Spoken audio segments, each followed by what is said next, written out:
In this short video, I'm going to show you guys how to make metal trade points just like this. Now, these very commonly tip the arrows of Great Plains Indian warriors, the Sioux, Cheyenne, Arapaho, and Comanche. I've seen a number of authentic arrows from that region, and every single one of them was tipped with points just like this. Now, this video comes compliments of Nikki Nussbaum. She suggested that I do a video on this topic, so this video is for you. Thanks, Nikki, for your suggestion. We're going to get into it.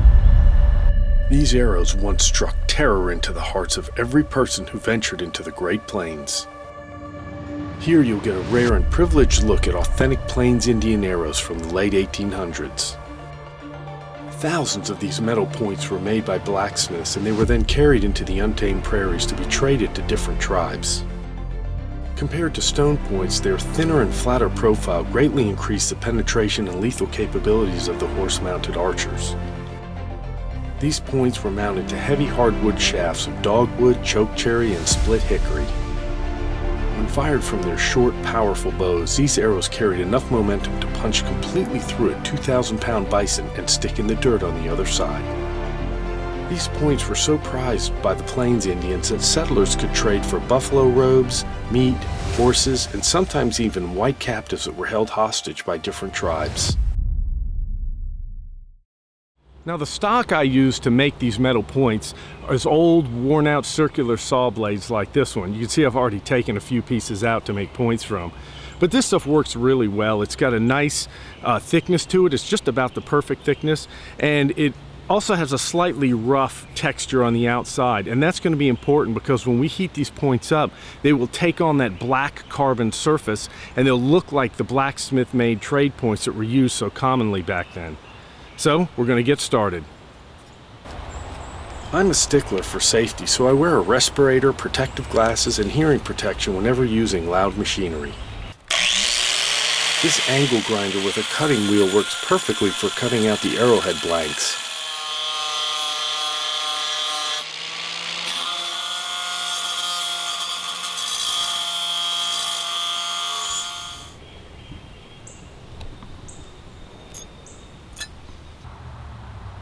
Once the blank is removed, I trim the base so it's even, then use a metal grinder to shape the point.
Now that the surface of the arrowhead has been blackened, grind the edges on both sides to sharpen them and expose the fresh silver metal underneath.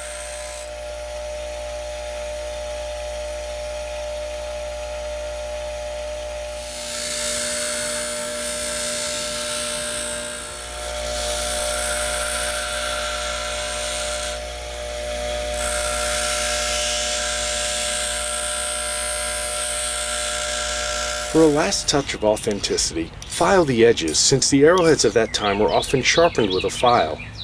I've seen file marks on the edges of many old original points. Well, here's the finished arrowhead, and man, that is a wicked looking point.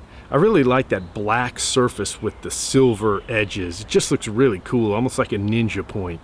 But this is exactly what you see on those plains arrows from the mid to late 1800s. I've seen hundreds of them, and all of them were tipped with points just like this. This style with just an elongated triangle with a stemmed base like this is by far the most common. Now, of course, there were different styles and shapes, and there were actually some pretty unusual shaped metal arrowheads, but for the most part, points just like this were what you see most commonly out there. Man, and the edges on this thing are wicked sharp. I could not imagine getting shot with something like this. And even worse, imagine a whole band of pissed off plains warriors, each one with a quiver full of arrows, and every one of the arrows is tipped with points like this. And to top it off, they're shooting bows that pull 50, 60, 65 pounds. Man, they shot one of these arrowheads, see, they'd go right through your ass. Whew. Gives me chills just thinking about it. Woo! Thanks you guys for watching this video, and again I want to also thank Nikki Nussbaum for her suggestion for this video. If you got a minute, go check out her channel. I'll put a link in the description below. She's a hell of a guitarist, and she can shred an electric guitar. Thanks you guys for watching. Hope you enjoyed.